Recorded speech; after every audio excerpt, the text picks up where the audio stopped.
Bonjour et bienvenue dans un nouvel épisode de Simplicité, Bonheur et Slowpreneur, le podcast de Josiane S.C., qui est moi-même. Merci beaucoup d'être là aujourd'hui. Bienvenue dans ce nouvel épisode. Et cette semaine, en fait, j'avais envie d'aborder un sujet particulier qui est arrivé dans une de mes lectures et que j'ai trouvé hyper intéressant, qui a comme un peu mis en relation plusieurs facettes de ma vie, de mes intérêts, que j'avais de la difficulté à relier et qui a comme fait le pont commun entre tout ça. Fait que j'étais vraiment comme mind blown, comme on dit quand j'ai lu ça. Mais avant tout, respirons, relaxons. Comment vous allez en cette belle journée, je l'espère pour vous.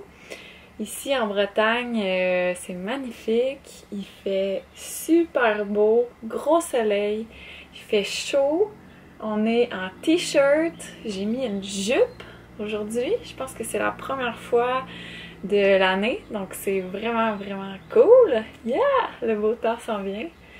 Et quelle semaine, je sais pas pour vous, mais ici, il y a, je sais pas, beaucoup de choses qui ont, pas nécessairement qui ont brassé, mais, tu sais, Mercure est en rétrograde.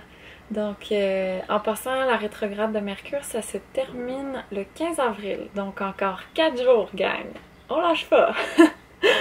En fait, pour celles qui ne savent pas, quand Mercure est en rétrograde, c'est une période un peu plus difficile pour tout ce qui concerne les communications, les transports et la technologie. Fait que c'est souvent dans cette période-là que nos ordis vont planter, que nos téléphones vont planter, que notre char nous lâche, qu'on est pogné dans le trafic tout le temps, qu'on manque nos avions, qu'on a vraiment de la misère à communiquer. Et en plus de tout ça, si vous me suivez sur Instagram, de temps en temps dans mes stories ou dans mes photos, je vais publier des petits updates sur la Lune ou en ce moment, parce que la Lune transitionne à tous les 2-3 jours environ dans chaque signe astrologique. Et le Soleil, lui, reste presque un mois dans chaque signe astrologique. Et ça a une influence sur notre vie de tous les jours. Donc, parfois, quand la Lune est dans une certaine position, avec le Soleil dans une autre position, ça fait des petites flamèches. Et à travers tout ça, une Mercure en rétrograde, ça peut faire, ça peut faire brasser des choses. Et récemment, là, le Soleil est en Bélier. Donc, c'est une énergie très... on fonce, on est dans l'action, on veut que ça bouge, on a du courage. Mais aussi, tu sais, c'est un peu une énergie parfois, je fais à ma tête, je me sac des autres. Ça peut être capricieux, c'est aussi le signe, l'enfant. En fait, c'est l'enfant des signes astrologiques, c'est le premier, c'est le bébé, si on veut. Donc, ça fait en sorte aussi que parfois, ça peut avoir ce petit côté caprice-là. Ça peut aussi amener un super beau côté enfantin, dans le sens où on a tous un cœur d'enfant, et c'est important de le laisser rayonner. Enfin bref, tout ça pour dire que dans la dernière semaine, il y a eu quelques jours où la Lune était en Sagittaire. C'est ça, pardon. La Lune était en Sagittaire pendant que le Soleil était en Bélier, et ça donnait une méga énergie de feu, de genre allez tout chier. Donc quand j'ai partagé ça dans ma story, en disant genre hey, si vous comprenez pas trop ce qui se passe ces temps-ci, puis que vous vous surprenez à vous fâcher pour rien, vous emporter, à réagir vraiment plus fort que d'habitude, c'est pour ça. Et doubler ça à une Mercure en rétrograde, c'est comme si on fait pas attention, on peut vraiment manquer de tact et de diplomatie. C'est sûr qu'on peut utiliser cette énergie-là de super belle façon, dans le sens où parfois, tu sais, on manque un petit peu de courage pour dire ce qu'on pense. Donc là, c'est des super belles périodes pour le faire. Mais si on y va tête baissée, en fonçant dans le tas, sans trop réfléchir, sans trop se tempérer, ça peut donner des flamèches. Donc, ma dernière semaine a un peu été couronnée de flamèches. J'ai pas eu beaucoup de patience avec Stan. avec ma famille parfois aussi. Mais avec Clara toujours. Clara, je suis une fontaine infinie de patience. Je ne sais pas, ça me sort d'où, mais ouais, avec elle, je manque jamais de patience. Et là, excusez pour ceux qui sont sur YouTube, j'arrête pas de regarder dehors parce qu'on a mis une petite mangeoire à oiseaux juste là à côté de la fenêtre. Puis il y en a deux en ce moment qui me regardent, qui m'observent en mangeant leurs petites graines. Donc c'est bien mignon. Donc ouais, dernière semaine assez intense, c'est ça, assez, je dis ce que je pense et ça a été une semaine aussi où j'étais un petit peu plus vulnérable, où on est aussi dans le cycle lunaire, là, on est dans la portion la plus fatigante dans le sens où on a besoin de repos dans cette période-là. C'est le moment où l'énergie là, vraiment là, redescend. C'est plus cocooning, on a besoin d'être seul, on a besoin de prendre du temps pour soi, de se régénérer. Et quand on est très ouvert et très en symbiose avec tout ça, avec le cycle lunaire, souvent notre propre cycle féminin, donc nos règles, vont se mettre en synchronicité avec ça. Donc, en même temps que la lune amène cette espèce d'énergie-là, mon cycle menstruel aussi m'amène... hey, on share aujourd'hui, là! m'amène cette espèce d'énergie-là aussi beaucoup plus... je suis fatiguée, j'ai besoin de me reposer, de prendre du temps pour moi et tout. Fait que ça a été une semaine un peu... je devais enregistrer hier, en fait, le podcast. Parce que normalement, je publie les mardis. D'ailleurs, note à moi-même, je devrais vraiment arrêter d'enregistrer le mardi pour publier le mardi. Allô, la dernière minute.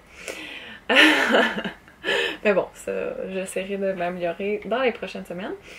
Enfin bref, hier, c'était une journée dégueulasse. Je venais d'avoir mes règles, j'étais de mauvaise humeur, tellement épuisée. C'est rare le matin quand même là, que je suis pas capable de me lever. Puis là, hier matin, là, non. Il fallait que je dorme un peu plus, puis ça n'a pas été une journée productive du tout. J'ai pratiquement rien fait. J'étais vraiment épuisée. Donc, dans ces conditions-là, c'était comme honnêtement impossible d'enregistrer un podcast. En fait, si je l'avais fait, je pense que ça aurait donné quelque chose de fake parce que j'essaie, tu sais, je veux dire, je suis moi-même, là, j'essaie vraiment d'être authentique, mais en même temps, on s'entend que j'ai pas envie pour vous de vous enregistrer un podcast où je suis super désagréable, de mauvaise humeur, puis... Donc, je me serais quand même un petit peu forcée, puis je pense que ça aurait paru. Ça aurait pas été aussi le fun que d'habitude. Fait que bon, je me suis dit, gars, on lâche prise. Je vais l'enregistrer demain. Ça va aller mieux demain. Puis si jamais ça va pas mieux demain, mais écoute, ça ira la semaine prochaine. Il n'y aura pas de podcast cette semaine. Puis la planète va continuer de tourner. Puis personne va mourir. Donc voilà. Mais finalement, aujourd'hui, ça va super bien. Donc, bien contente de ça. Et j'en profite pendant que Clara fait sa sieste. Donc, faut pas trop que je m'emballe. C'est petit ici. Les murs sont un petit peu en carton. Mais normalement, je suis pas mal dans la période où elle dort bien. Alors, toute cette introduction pour me mener au sujet du jour. En fait, c'est-à-dire que j'ai réussi à linker, à relier le minimalisme et l'ésotérisme. Parce que ce sont deux facettes vraiment, là, comment on dit ça? Tu sais, qui me définissent, là. C'est tellement deux grosses parties de moi. Et jusqu'à maintenant, j'avais un petit peu de difficulté à lier les deux. Tu sais, c'est comme si c'était deux Josiane différentes. Josiane la minimaliste, puis Josiane la sorcière. Alors que, évidemment, je suis... la même Josiane, il y en a juste une. Donc, c'est ça, j'avais un petit peu de difficulté à faire le pont entre ces deux aspects-là de ma personne et à y trouver des liens. Et là, je lisais... Attends, c'est dans quel livre? Je pense que c'est... Ouais, je crois que c'est dans le livre The Green Witch. je vous mettrai le lien dans la description de la vidéo et sur mon site web pour celles qui écoutent en podcast. C'est l'épisode 6 en passant aujourd'hui. Donc, si vous allez sur le joseannesc.com/podcast/6, vous aurez toutes les informations. 6 en passant le chiffre, pas les lettres. Donc, ouais, je vais vous mettre le lien. Je lisais ça là-dedans et le Green Witch, là, je pourrais vous en reparler parce que c'est quand même un sujet super intéressant où je pourrais en parler longtemps parce que dans tout ce qui est ésotérique, et sorcellerie, il y a plein de types, si on veut, de sorcellerie. Il y a plein de... tu sais, vous avez probablement déjà entendu parler de Wicca, qui est une branche, si on veut. C'est quasiment une religion, en fait. Il y a ça, mais il y en a plein d'autres. Et je m'associe très peu à tout ça, en fait. Je suis plus du genre... Go with the flow. Je fais mes propres affaires. Je pige un petit peu partout, en fait, ce qui m'intéresse. Je lis plein de livres sur le sujet, peu importe ça vient d'où. Dans certaines branches, entre guillemets, je vais en prendre puis en laisser. C'est-à-dire que si ça me parle pas, je le suis pas. J'y vais beaucoup avec mon feeling, avec mon intuition. Et je suis très attirée par tout ce qui est de la nature. Donc, les cycles de lune, les cristaux, les herbes, l'herboristerie, les huiles essentielles, tout ça. Et donc, j'avais pas vraiment eu comment dire, de branche qui m'avait appelée plus qu'une autre, ou même pas de branche qui m'appelait tout court, si on veut. Souvent, je trouve ça trop structuré, trop stock-up, ou trop poussé, là. Tu sais, je suis vraiment pas rendue non plus, là, à aller hurler sous la lune tout nu dans un champ, là. Là, je pousse à l'extrême, là, mais tu sais, juste pour vous donner une idée. Donc, bref, ou tu sais, je suis pas rendue non plus à avoir un hôtel et à faire une espèce de rituel, là, où ça me prend 30 ingrédients dans un certain ordre avec des formules exactes à prononcer et tout. Donc, c'est ça, j'irais vraiment plus au feeling. Et là, j'ai lu le livre de Green Witch, qui est par rapport à un type de sorcellerie qui s'appelle tout simplement la sorcellerie verte.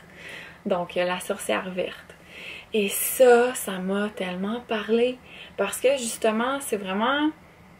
Il n'y a pas de règles là-dedans. C'est vraiment go with the flow. C'est très intuitif. Puis c'est ce que l'auteur dit dans le livre, c'est que... Il n'y a pas de... Tu sais, parfois, dans certaines branches, il va y avoir comme des hiérarchies, puis ça faut que tu sois dans un... Je sais même pas comment dire ça, un coven, en français. C'est comme un petit regroupement de sorcières, là. Faut que tu sois là-dedans, puis qu'il y ait une grande prêtresse qui vous initie. Puis je sais pas trop, là. Des fois, c'est bien intense. Puis ça me parle pas du tout. Mais dans la sorcellerie verte, c'est vraiment... c'est ça, c'est comme... vous puis moi, là, toute seule chez nous, puis si on a envie de se rassembler, ben on se rassemble, mais sinon on fait ça chacun de notre bord dans nos petites affaires, puis on prend ce qui nous intéresse, puis on met de côté ce qui nous intéresse pas, et c'est 100% relié à tout ce qui est naturel. Donc, justement, beaucoup les herbes, les fleurs, le pouvoir des plantes, les arbres, les cycles de lune, les cristaux, tout ce qui se retrouve dans la nature. Donc ça m'a vraiment parlé. Et là, il y a un passage dans le livre où elle parle d'énergie. Parce que l'énergie, c'est partout, ça nous entoure. Et c'est intimement lié à comment on se sent. Et en fait, tout ce qui touche à l'ésotérisme, c'est à la base tout relié à l'énergie. Parce que chaque chose a sa propre énergie. C'est donc pourquoi dans certains rituels ou pour guérir certaines choses ou pour améliorer certaines choses, on va choisir des éléments en particulier. C'est parce que ces éléments-là ont une énergie particulière qui va nous être transmise, si on veut. Je pense que Clara se réveille. Ok. Je pense que ça va. Et donc... et c'est ça, l'énergie, c'est hyper important. Et dans The Green Witch, l'auteur racontait que dans sa propre maison, tu sais, si on veut le temple, l'autel, hôtel A-U-T-E-L, pas hôtel comme hôtel de touristes, L'univers, en fait, de la sorcière verte, c'est sa maison, c'est son jardin, c'est partout où est-ce qu'elle décide que ça va être. Ça peut être son comptoir de cuisine quand elle décide de se faire un thé pour aider sa migraine, ou ça peut être dans sa chambre le soir quand elle décide de faire une belle méditation pour renforcer son intuition, par exemple. Donc c'est vraiment, il n'y a pas de lieu précis, c'est simplement chez elle, chez soi. Et donc, pour que l'énergie circule bien, il faut que ça ne soit pas encombré. Il faut en fait que chaque objet soit réellement utilisé, ait une utilité.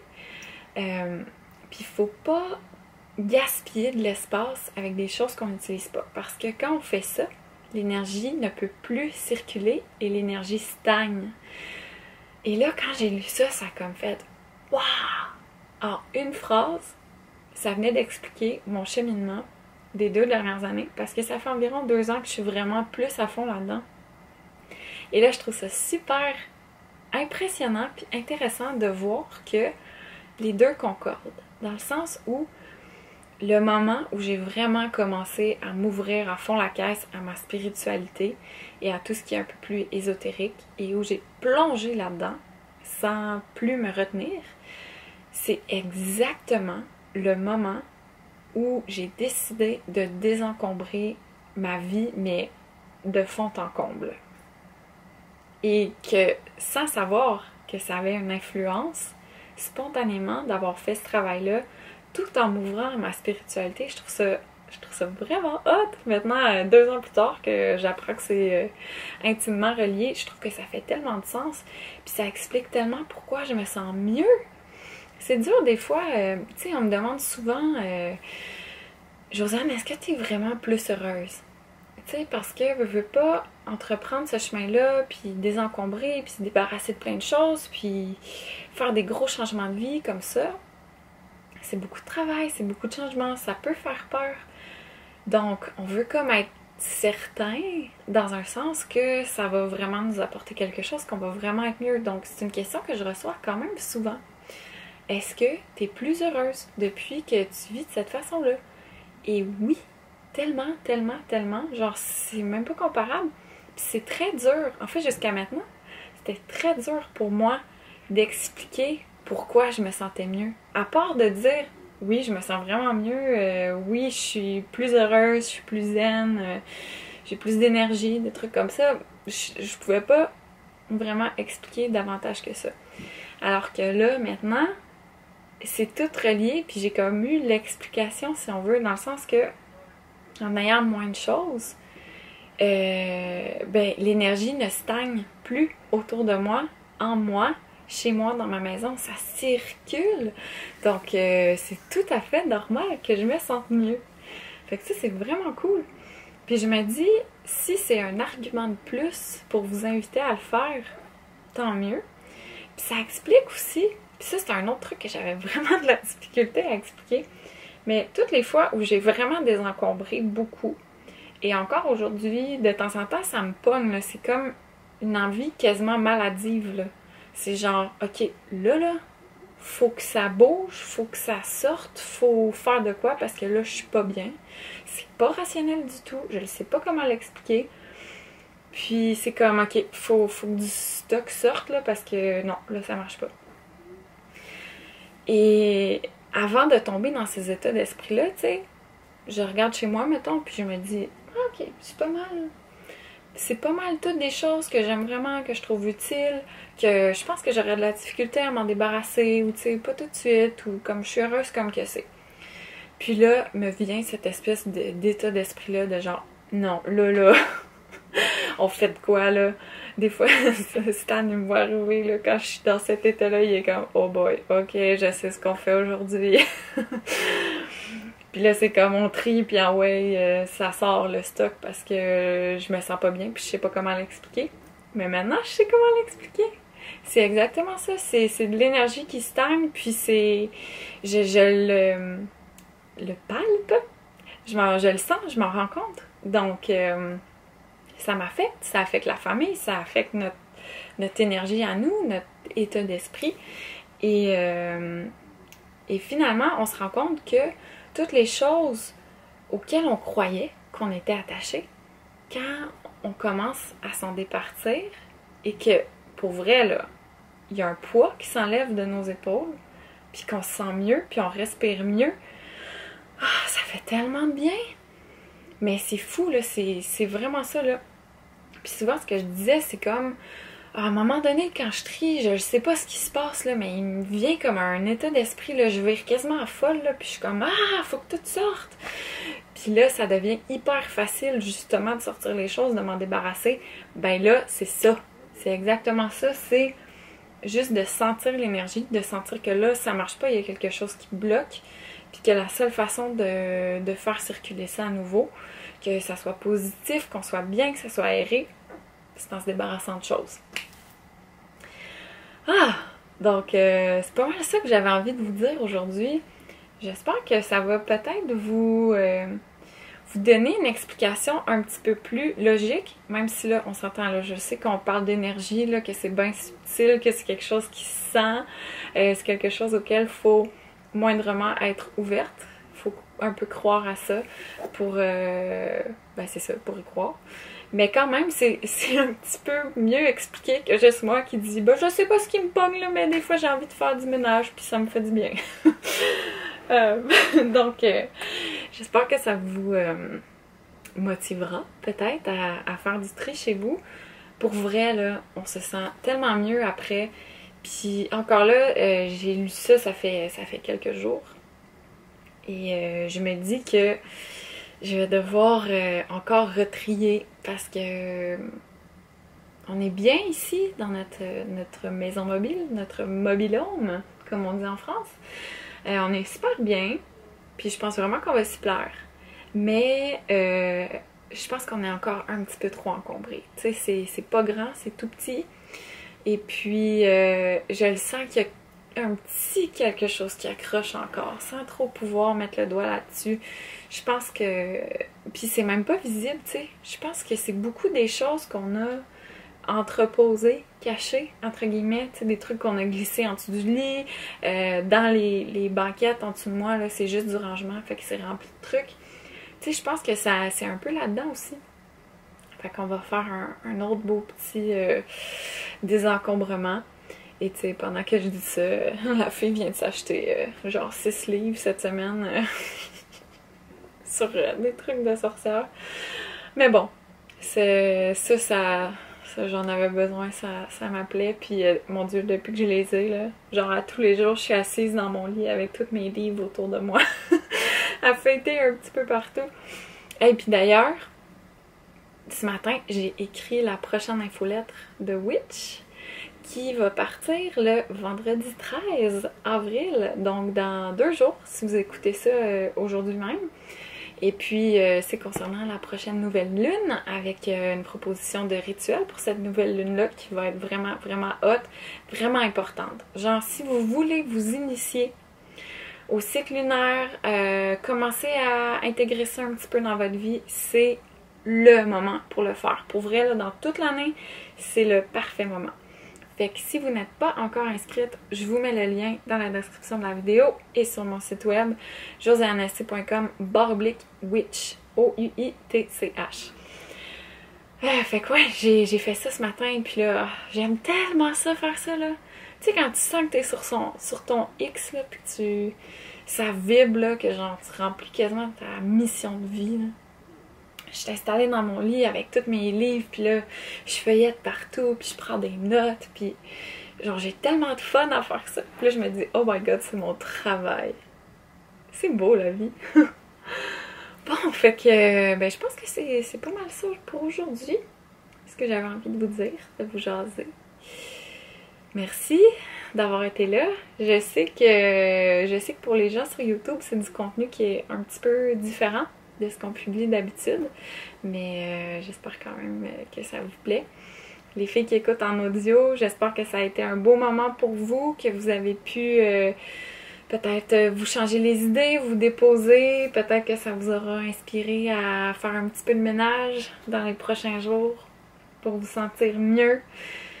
Puis merci, merci beaucoup, beaucoup, beaucoup de me permettre comme ça d'entrer dans vos vies, d'entrer dans votre quotidien, de vous jaser de sujets qui me tiennent super à cœur, que je trouve importants, puis qui m'aident vraiment à être plus heureuse, à être une meilleure personne, puis à être la meilleure version de moi-même. Puis ça, c'est tellement ce que je vous souhaite, là. C'est ce que je souhaite à tout le monde. Donc, merci beaucoup d'avoir été là. Et on se retrouve très bientôt pour un autre épisode de Simplicité, Bonheur et Slowpreneur. Merci!